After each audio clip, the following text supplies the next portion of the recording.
Hello to my fellow history lovers and people with curious minds that just like to learn. I am author Eileen Schnabel, and we are starting a new 6-part series called Heroes of the American Revolution. All of these questions are from the Professor Noggin series. So today's question: whose last words before being hanged by the British were, "I regret that I have but one life to lose for my country"? And the answer to that is Nathan Hale. So if you got that right, give yourself a round of applause. I did dig a little deeper because I was curious about his story, and it's fascinating. So here's the backdrop.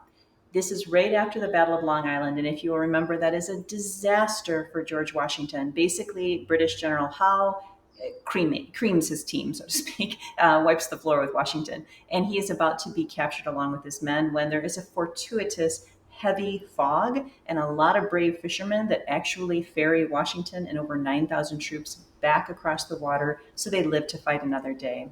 Well, meanwhile, Washington is desperate to know what is going on in New York now that there's been this invasion. And Nathan Hale steps forward. He's just 21 years old, and he says, "I'll go find information. I'll pose as basically, I'll be a spy. I'll pose as a Dutch schoolmaster."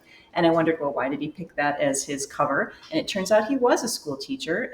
He had graduated Yale at age 18, and Dutch specifically because the Dutch were considered more neutral and less of a threat. So he was less apt to be captured and interrogated. So now he goes to Manhattan. This is about September 15th or so. And he's walking around and he's making notes, he's making maps, and he gets a lot of information. And unfortunately, this is where it all turns sort of south. So there is the Great Fire of New York, which I actually only recently learned about. And over 500 buildings are burned to the ground. And the British are livid because they think this is some kind of guerrilla warfare. They think that the Patriots started this fire to destroy all of these buildings and undercut their winter quarters, so to speak. So they're on the lookout for Americans, for patriots who might have been involved in this fire. Well, meanwhile, Nathan Hale is sailing. Actually, he's got all this information, and he's sailing across, I think it was the Long Island Sound, to get back, hopefully back to the American lines. And unfortunately, there's a lot of British patrols on the water looking for Americans. I think they said 200 were arrested that same day, and he's one of them that are arrested. Well, here's where it gets extra bad for Nathan Hale. Because he is not trained as a spy, his notes aren't cipher, they're not codes, he doesn't have invisible ink. He's basically written everything down, including the maps, and stuck them in a boot. So when he's interrogated and they check him, they find all of this information.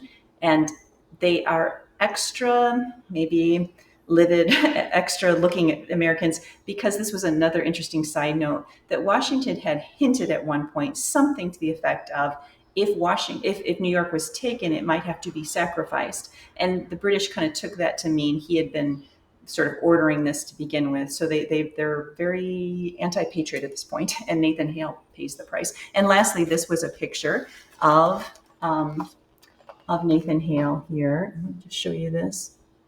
And the famous scene from when he was hanged. So, and this is from the book called Liberty by Thomas Fleming. So anyway, thanks for letting me share. I wish you a good day, and I'll see you tomorrow.